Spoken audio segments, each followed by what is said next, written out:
రాచరికపు ఆనవాళ్లు చెరిపేస్తున్నాం, ప్రజలు కోరుకున్న ఆత్మ గౌరవ చిహ్నాలు తెస్తున్నాం. సీఎం రేవంత్. తెలంగాణ తల్లి విగ్రహం మన అమ్మలా ఉండాలి, రాష్ట్ర చిహ్నం ప్రజా పాలనకు దర్పణం పట్టాలి, ప్రజాభిప్రాయం మేరకు టీఎస్ ను టీజీగా మారుస్తున్నాం. గ్రూప్ 1 వయో పరిమితి 46 ఏళ్లకు పెంపు. ప్రతిపక్ష నేత కేసీఆర్ సభకు రావాలి, ఆయన వస్తే 13న మేడిగడ్డ మేడిపండు అందం చూద్దాం. కేసీఆర్ డైనింగ్ టేబుల్ మీదనే కృష్ణా నీళ్ల దోపిడికి కుట్ర, పులుసు తిని అలుసు ఇచ్చిందే బీఆర్ఎస్ నేతలు. రోజా దగ్గర పులుసు తినేసి ఇక రాయలసీమ రతనాలసీమ కావాలి, నీళ్ళు ఎన్ని కావాలంటే అని తీసుకోవాలి అని చెప్పేసి వచ్చాడు. మళ్ళీ రాష్ట్ర పునర్నిర్మాణానికి అన్ని పార్టీలు సహకరించాలని పిలుపునిచ్చిండు అసెంబ్లీలో. చూసినావా ఇది కథ. గత సర్కారు రాచరికపు ఆనవాలను చెరిపేస్తున్నామని సీఎం రేవంత్ రెడ్డి తెలిపారు. త్యాగాల పునాదులపై ఏర్పడిన తెలంగాణలో ప్రజాపాలనకు దర్పణం పట్టేలా రాష్ట్ర చిహ్నాన్ని, సగటు తెలంగాణ ఆడబిడ్డను తలపించేలా తెలంగాణ తల్లి విగ్రహాన్ని మార్చబోతున్నట్లు వెల్లడించారు. తెలంగాణ పునర్నిర్మాణానికి రాజకీయాలు పక్కన పెట్టి అన్ని పార్టీలు కలిసి రావాలని ఆయన పిలుపునిచ్చారు. గవర్నర్ ప్రసంగంపై ధన్యవాదాలు తెలిపే తీర్మానంపై అసెంబ్లీలో శుక్రవారం సీఎం రేవంత్ రెడ్డి మాట్లాడారు. వజ్ర వైడూర్యాలు, బంగారు ఆభరణాలతో కిరీటాలు పెట్టుకొని తెలంగాణ తల్లి ఉందని, ఇవి రాచరికపు పోకడలు ఉన్న వారి తీరును తలపిస్తున్నదని సీఎం చెప్పారు. తెలంగాణ తల్లి అంటే చాకలి ఐలమ్మల నడుముకు చీర చుట్టుకొని ఉంటుందని ప్రజలు అనుకున్నారని, కానీ గత ప్రభుత్వం రూపొందించిన విగ్రహం అలా లేదన్నారు.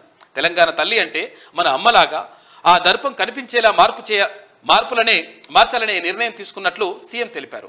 తెలంగాణ ఉద్యమంలో ప్రతి ఒక్కరూ తమ బండికి టీజీ అని రాసుకున్నారని, ఏపీ వద్దు టీజీ కావాలంటూ నినాదాలు చేశారని, చాలా మంది తమ గుండెలపై టీజీ అని పచ్చబొట్టు పొడిపించుకున్నారని గుర్తు చేశారు.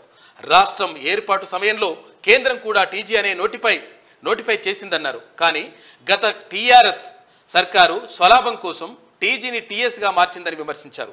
ఈ తప్పిదాన్ని గుర్తించే ప్రజల అభిష్టం మేరకు మళ్లీ టీఎస్ను టీజీగా మార్చినట్లు సీఎం రేవంత్ రెడ్డి వెల్లడించారు.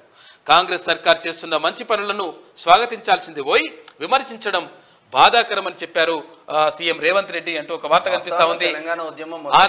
ఇప్పుడు రాచరికపు ఆనవాళ్లు చెరిపేస్తున్నామని చెప్పేసి ముఖ్యమంత్రి రేవంత్ రెడ్డి చెప్తా ఉన్నాడు. మనందరికీ తెలంగాణ తల్లి అంటే మన అమ్మ, మన అక్క, మన సోదరి. మన కల్లారా చూసిన మన అమ్మలు, మన అక్కలు, మన కుటుంబ పెద్దలు ఎవ్వరు కూడా వజ్ర వైదూర్యాలతోని కిరీటాలు పెట్టుకొని, వడ్డానాలు పెట్టుకొని మనం ఎన్నడూ మన తెలంగాణ తల్లిని చూడలేదు అధ్యక్ష.